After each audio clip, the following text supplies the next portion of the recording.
Opening with the king's pawn controls the center and opens up the light-squared bishop and queen, often leading to sharp games. e5 is a common response that establishes a presence in the center, controls d4, and opens up the queen and dark-squared bishop. Knight f3 develops the knight toward the center, attacks the e5 pawn, and prepares to castle. Knight c6 develops the knight toward the center, protects the pawn on e5, and eyes the d4 square. The Ruy Lopez opening develops the bishop to immediately attack the knight on c6, the lone defender of the e5 pawn. a6 forces the bishop to decide exchange or retreat. Bishop a4 safely retreats the bishop while keeping pressure on the knight. Knight f6 attacks the undefended e4 pawn and develops the knight at the same time. Castling gets the king out of the center and prepares to develop the rook to e1. Bishop e7 develops the dark-squared bishop and prepares to castle. Rook e1 centralizes the rook and protects the e4 pawn. b5 gains space on the queen side and forces the bishop to the b3 square. Bishop b3 is forced, but the bishop is well placed because it attacks the f7 square. Castling gets the king out of the center and activates the rook. c3 prepares the d4 pawn push, opens up the c2 square for the bishop, and allows the queen to develop on the queen side. d6 supports the e5 pawn and allows the light-squared bishop to develop. h3 prevents black from developing the light-squared bishop to g4, which would pin the knight and make it hard for white to play d4. Knight a5 attacks the bishop and allows black to play the c5 pawn push. Bishop c2 retreats the bishop and supports the e4 pawn. c5 takes space on the queen side and controls the d4 square. d4 takes space in the center, attacks the e5 and c5 pawns, and allows the dark-squared bishop to develop.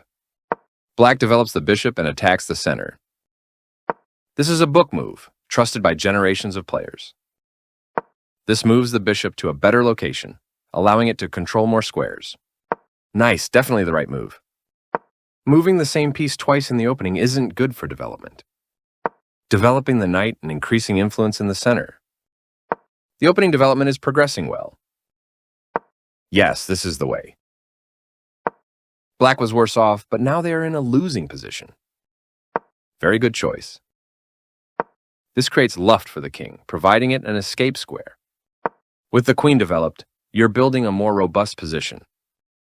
The rooks can see each other now, allowing them to provide mutual defense.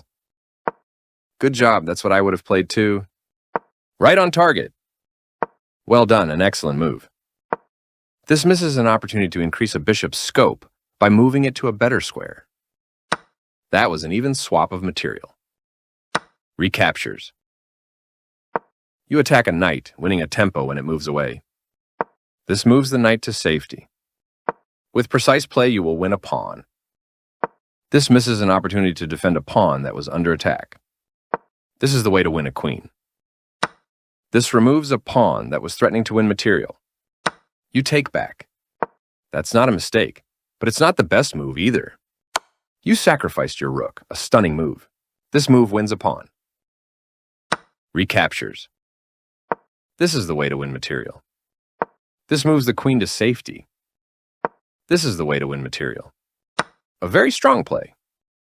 You will win a rook with a fork. This permits the opponent to win a queen through a fork. You will win a queen with a fork. This loses a queen, but the position was losing no matter what. You're continuing down the road to checkmate. This evades the check from the queen, getting closer to the forced checkmate.